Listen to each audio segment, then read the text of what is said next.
दोस्तों अगर आप पीएफ के मेंबर हैं, आपके सामने 10C भरते हुए ये एरर मैसेज आ रहा है जहां लिखा है कि आपकी सर्विस 9.5 साल से ज़्यादा हो गई है और अब आप फॉर्म नहीं भर सकते। इस एरर को आप कैसे ठीक करेंगे, इस वीडियो में मैं आपसे बात करने वाला हूं। पहले मेरा परिचय जान लीजिए ताकि आप वीडियो पे ज़्यादा भरोसा कर सकें। दोस्तों देखो, यूट्यूब के ऊपर कोई भी आदमी वीडियो में कुछ भी बोल सकता है। क्या आप सभी की बात पे यकीन कर सकते हैं? नहीं, आप सभी की बात पे यकीन नहीं कर सकते हैं। मोस्टली लोग जो पीएफ के बारे में बता रहे हैं वो पीएफ का काम नहीं जानते हैं। वो सिर्फ थोड़ा बहुत जानकारी होने से अपने चैनल पे कुछ भी बता सकते हैं। मैं जो आपको यहाँ बता रहा हूँ, मैं किसी का पीएफ का काम करता हूँ, उसके अनुभव से ही मैं आपको वीडियो बना के देता हूँ। तो जो आप इस वीडियो में देखने वाले हैं ये एक प्रैक्टिकल अनुभव होगा। अगर आप इसे फॉलो करेंगे तो मेरी उम्मीद है कि आपका काम हो जाएगा। आप चाहें तो पीएफ ऑफिस जाके भी इस बारे में क्रॉस चेक कर सकते हैं। यूट्यूब पे कभी भी भरोसा नहीं करना है, ठीक है। हम यहाँ जो बात कर रहे हैं, थोड़ा सा मैं आपको एक संक्षेप में बताता हूँ कि कहानी क्या है। कहानी ये है कि पीएफ के अंदर दो हिस्से होते हैं, एक होता है पीएफ और दूसरा होता है पेंशन। ये जो पेंशन वाली कहानी है वो इस तरह से बनती है कि अगर कोई आदमी की सर्विस 9.5 साल से ज़्यादा की हो गई तो उसका पेंशन बंध जाता है, और बंध जाने के बाद जब वो 58 साल का हो जाए उसके बाद उसको मंथली पेंशन के तौर पे फॉर्म 10D भरने के लिए कहा जाता है। समझ आया? दोबारा बताओ। देखो, दोबारा बताने वाली बात यह है कि जो अभी एरर आ रहा है उसमें लिखा जा रहा है क्योंकि आपकी सर्विस 9.5 साल से ज़्यादा हो गई है, इसलिए हम अब आपको फॉर्म 10C भरने के लिए नहीं देंगे। अब आप सिर्फ फॉर्म 10D अप्लाई कर सकते हैं या फिर 10C स्कीम सर्टिफिकेट के लिए अप्लाई कर सकते हैं। सपोज अभी हमारी उम्र नहीं हुई है 52 साल या 58 साल और अभी हमारी उम्र 42 साल है, तो ऐसे में अगर हम फॉर्म 10C नहीं भर पा रहे हैं तो हमारा जो पेंशन है उसका क्या होगा। उसके लिए आज के दिन में आप स्कीम सर्टिफिकेट ले लेंगे और इस स्कीम सर्टिफिकेट का इस्तेमाल आप 58 साल की एज में आके करेंगे। अभी जो हमारे पास पीएफ ऑफिस ने एक बदलाव किया है, जिस वीडियो को बहुत सारे लोगों ने यहाँ देखा है, आप ये समझिएगा कि इस वीडियो का जो इफ़ेक्ट है, इस वीडियो का इफ़ेक्ट बस इतने काम के लिए है कि जहाँ पहले 6 महीने से कम की सर्विस होने पे वो सर्विस का बेनिफिट आपको नहीं मिलता था, अब उस सर्विस का बेनिफिट आपको मिलेगा। इस नियम के आने से ऐसा नहीं बदलाव हुआ है कि 9.5 साल से ज़्यादा वाली सर्विस को भी आप निकाल सकेंगे। आज भी वो नियम कायम है कि अगर कोई आदमी लगातार 9.5 साल कंपनी में काम करके पेंशन जमा करवाता है तो उसका पेंशन बंध जाता है, और यही एरर आपके सामने नज़र आ रहा है, ठीक है। इसमें बहुत सारे पक्ष होते हैं, मैं आपको एक एक करके सभी पक्षों को समझा रहा हूँ। पहले मैंने आपको ये बताया कि थ्योरी क्या होती है, अब मैं आपको यहाँ प्रैक्टिकल दिखाने वाला हूँ। आपके सिचुएशन कई सारी हो सकती है। अब अगर मैं किसी को पर्सनली कंसल्ट करता हूँ, किसी को पर्सनली सुझाव देता हूँ, तो उसका अकाउंट देखने के बाद जो उसके अकाउंट में संभव होता है वो बता सकता हूँ। लेकिन आप वीडियो देख रहे हैं, आप किस कंडीशन में आते हैं वो मुझे नहीं पता है, तो मैं क्या करने वाला हूँ, 2-3 कंडीशंस को आपको साथ में ही यहाँ बताने वाला हूँ। इसको समझने के लिए आप समझिएगा, ये जो एरर है यहाँ दो टुकड़े में लिखा है, एक तो लिखा है 9.5 साल और दूसरा यहाँ लिखा है 6 महीने से कम, ठीक है। तो यहाँ हमारा 6 महीने से कम वाला केस नहीं हम डिस्कस कर रहे हैं, यहाँ हम डिस्कस कर रहे हैं 9.5 साल से ज़्यादा वाला केस। तो ये एक पॉइंट यहाँ पे समझिएगा, अब जो मैं बता रहा हूँ अब समझिएगा ध्यान से। दो सिचुएशन हो सकती है। पहली सिचुएशन ये है, आप जिस कंपनी में आपकी नौकरी हुई है वाकई में आपकी जो सर्विस है वो 9.5 साल से ज़्यादा की हो गई है। अगर आपकी ये सिचुएशन है और आज के समय पे आप फॉर्म 19 भर के पूरा पैसा निकाल रहे हैं, तो अब आपको यहाँ पे फॉर्म 10C नहीं भरना है, 10C की जगह आपको स्कीम सर्टिफिकेट भरना है। क्लियर हो गया? ये जो स्कीम सर्टिफिकेट है इससे आपको एक सर्टिफिकेट मिलेगा और ये सर्टिफिकेट आप इस्तेमाल कर पाएंगे जब आप रिटायरमेंट की एज पे आ जाएंगे। इसका मतलब ये हो गया कि अब आप यहाँ जो भी पेंशन अमाउंट है उसको कैश में नहीं ले सकते हैं, वो रिटायरमेंट के बाद मंथली पेंशन के तौर पे मिलेगा।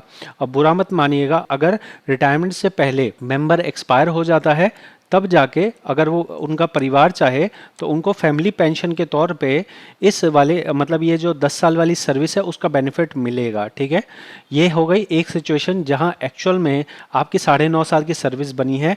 तो आप क्या करना है, आपको आप यहाँ देख लीजिए, मैं आपको जो कह रहा हूँ ये एक रियल सिचुएशन बता रहा हूँ।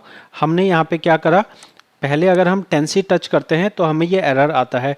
अगर मैं टेंसी की जगह स्कीम सर्टिफिकेट टच करूंगा तो मुझे ये फैमिली डिटेल खुल के आ रही है और मैं यहाँ अप्लाई कर दूंगा। अप्लाई करने के बाद स्कीम सर्टिफिकेट मेरे घर पे आ जाएगा। ठीक है, अब हम दूसरी सिचुएशन की बात करते हैं जो कि आपके केस में एप्लीकेबल हो सकती है। वो सिचुएशन क्या है?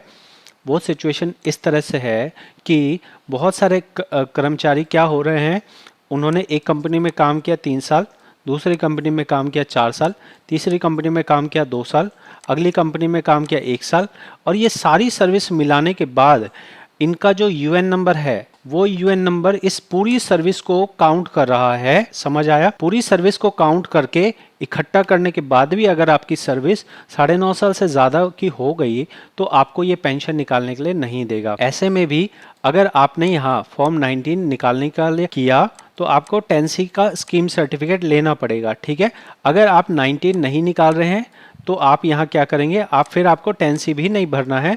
फिर आप जब आगे कहीं कंपनी में नौकरी करोगे वहाँ आप ये वाली सर्विस को आगे और ट्रांसफ़र करते रहिएगा। ठीक है, हम यहाँ बात कर रहे हैं जब कोई आदमी पीएफ निकालने की कोशिश कर रहा है तब उसको एरर आ रहा है। अगर उस टाइम पे एरर आ रहा है तो आप 10C वाला पैसा नहीं निकाल सकते हैं, आपको स्कीम सर्टिफिकेट के लिए अप्लाई करना पड़ेगा। अब मैं एक जो सिचुएशन बता रहा हूँ वो सिचुएशन क्या है समझिएगा।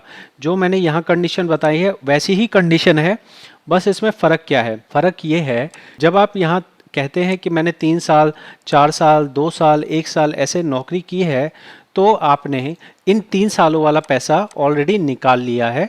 ऑलरेडी निकालने का मतलब होता है 19 और 10C भर के यहाँ से आपने विड्रॉ कर लिया है। तो पीएफ सिस्टम के हिसाब से यहाँ आपकी जो सर्विस गिनी जा रही है वो शुरू से लेके एंड तक गिनी जा रही है। पीएफ ऑफिस क्या कहता है? पीएफ ऑफिस कहता है अगर आपने एक जगह से 19 10C का पैसा निकाल लिया तो वो सर्विस हो गई आपकी ज़ीरो। लेकिन उन्होंने ये जो सिस्टम, मतलब ये जो कानून है, इस कानून को पीएफ ऑफिस के वेबसाइट के अंदर सही से नहीं डाला है, जिसकी वजह से भले ही आपने पुराने आईडी का पैसा पूरा निकाल लिया हो तो भी आप ये जब यूएन नंबर चेक करता है तो वो आपके पहले वाली सर्विस से गिनती करता है। क्या जो मैं बोल रहा हूँ वो सच है या झूठ है? जब भी YouTube वीडियो देखिए उसे झूठ मानिए, चाहे मेरी वीडियो देखिए, मेरी वीडियो को भी झूठ मानिए। मैं जो आपको कह रहा हूँ ये चीज़ मैं आपको प्रूफ के साथ दिखा रहा हूँ। हमारा यहाँ एरर आ रहा है 9.5 साल का। अब मैं आपको पासबुक पे लेके चलता हूँ। यहाँ आप देखेंगे तो आप ध्यान से देखिए कि हमने सारा पीएफ निकाल लिया है, पीएफ कुछ भी नहीं बचा है। लेकिन हम जब पेंशन निकालने जा रहे हैं तब हमें ये एरर आ रहा है। मैं आपको ये एक सर्विस दिखा देता हूँ कि इनकी टोटल सर्विस कितनी बनी है। देखिए टोटल सर्विस बन गई है 10 साल 6 महीने की। ठीक है, इसमें 209 दिन की छुट्टियां भी हैं टोटल मिला के। मतलब क्या हुआ, ये हो गया कि भाई 9.5 साल की सर्विस है तो हम अब जो है आप पेंशन के लिए अप्लाई नहीं कर सकते। लेकिन असलियत क्या है? असलियत ये है कि इस सर्विस में से एक पोर्शन, मेजर पोर्शन, ये ऑलरेडी एक बार सेटल कर चुके हैं, जो कि आपको सेटल क्लेम में दिख रहा है। मैं कहाँ गया हूँ? मैं क्लेम्स में गया हूँ, मैं सेटल क्लेम्स में गया हूँ और इसके बाद मैं नीचे आ जाता हूँ। नीचे आ जाने के बाद आपको यहाँ नज़र आएगा कि इन साहब ने 2022 में यहाँ पे 11,000 रुपये निकाला है पीएफ और 96,000 रुपये निकाला है पेंशन। तो जब एक व्यक्ति ने 96,000 रुपये पेंशन निकाल लिया 2022 में, इसका मतलब ये होता है कि 2022 तक का जितना भी इसकी सर्विस थी वो हो गई है ज़ीरो। जितनी भी इसकी सर्विस थी वो हो गई है ज़ीरो। और अब इसकी जो सर्विस काउंट होनी चाहिए वो 2022 से जो आगे नौकरी की है वही काउंट होना चाहिए। और इस वेबसाइट को समझना चाहिए कि अगर 2022 में मान लीजिए कि आईडी नंबर 3 तक का इसने पूरा पैसा निकाल लिया है तो वेबसाइट को समझना चाहिए कि आगे वाली सर्विस, अगर 2 सर्विस बची है तो 2 सर्विस में अगर 1 साल की 2 साल की सर्विस बनी है तो उस सर्विस के हिसाब से इसको 10C अलाउ करना चाहिए। लेकिन सिस्टम ऐसा नहीं समझता है। तो ऐसे कंडीशन में आपको ये वाला जो एरर है, जो आपको मैंने एरर पहले दिखाया, उसका प्रिंट आउट निकालिए, फॉर्म 10C फिजिकल फॉर्म में भरिए, चेक लगाइए, आधार कार्ड लगाइए, पैन कार्ड लगाइए और फिर आप पीएफ ऑफिस जाके फॉर्म जमा कर दीजिए। तब जाके आपका जो पेंशन अमाउंट है, जो आपके अभी जो एरर चल रहा है उसके मतलब मान लो ये 2022 में इसने सेटलमेंट कर लिया, सेटलमेंट 2022 के बाद इसने कंपनी 1 में काम किया, कंपनी 2 में काम किया, कंपनी 3 में काम किया, इन तीनों को मिला के जितना भी पेंशन बनता है वो पेंशन मिलेगा इसको ऑफलाइन फॉर्म भर के। तो दोस्तों जो भी मैंने यहाँ आपको बताया है ये जानकारी किसी भी किताब में आपको देख के नहीं मिलेगी, ना ही किसी गूगल पे मिलेगी, ना ही किसी यूट्यूब पे मिलेगी। ये मैं क्यों बता पा रहा हूँ, इसलिए बता पा रहा हूँ क्योंकि हमने यहाँ पे 5 सालों से इस काम को करा है और जो 5 सालों से किया है वो हम चाहते हैं कि दुनिया में कोई भी ऐसी समस्या फेस ना करे, इसलिए हम खुले आम YouTube पे आके बताते हैं। कोई भी अपना सीक्रेट नहीं बताता है, लेकिन जो मैं यहाँ ज्ञान बांट रहा हूँ वो ज्ञान आपको सब लोगों के लिए खुला है। खुला ज्ञान सीख जाओ। मैं चाहता हूँ किसी का भी पीएफ का पैसा ना फंसे। आप सीखिए इस चैनल से और सीख कर अगर अपना काम है अपना काम कीजिए, दूसरों का काम है दूसरों का काम कीजिए। और अगर आपको पर्सनल गाइडेंस चाहिए हो तो क्योंकि मैं यहाँ सिखाने में इंटरेस्टेड हूँ तो इसे मैं कोर्स के तौर पे भी बताता हूँ। क्या मैं कोर्स में जो है बिल्कुल एक अलग सी दुनिया बना दूंगा? बिल्कुल नहीं। कोर्स में एक पर्सनल टच होता है, कोर्स में चीज़ों को ब्लर नहीं किया जाता है, कोर्स में आप मेरे से बात कर सकते हैं, कोर्स में आप अपने प्रैक्टिकल सवाल मेरे से पूछ सकते हैं, कोर्स में आपका कुछ अटकता है वो आप मेरे से पूछ सकते हैं। ये सब फ़ायदे होते हैं। लेकिन जो मैं यूट्यूब पे ज्ञान दे रहा हूँ ये लाखों रुपए का ज्ञान है। यकीन मानिए मैं जानता हूँ लोग लाखों रुपए कमाते हैं पीएफ का काम कर करके, कोई बुराई नहीं है। आप किसी की मदद कर रहे हैं, किसी का काम कर रहे हैं, उनके पैसे आ रहे हैं, आपको फीस मिल रही है, तो इसमें कोई भी गलत चीज़ नहीं है। यहाँ पे पीएफ ऑफिस के चक्कर लगा लगा के लोग थक हार के अपने पैसे छोड़ देते हैं। ये कोई अनजानी बात नहीं है। लोगों का हज़ारों करोड़ रुपए पीएफ के अंदर ऐसे ही पड़ा हुआ है जो कोई लेने नहीं आ रहा। तो सही जानकारी इस चैनल का देने का उद्देश्य है। अगर आपको लगा हो कि मैंने आपको यहाँ सही जानकारी दी है तो आप इस चैनल को सपोर्ट कर सकते हैं सब्सक्राइब करके। सब्सक्राइब करने में आपका कुछ नहीं लगेगा, लेकिन जब ये चैनल बड़ा होता है तब ये वीडियो ज़्यादा लोगों को रिकमेंड की जाती हैं और ये सही जानकारी ज़्यादा लोगों तक पहुँचती है। हम मिलेंगे आपसे अगली वीडियो में। बहुत बहुत धन्यवाद।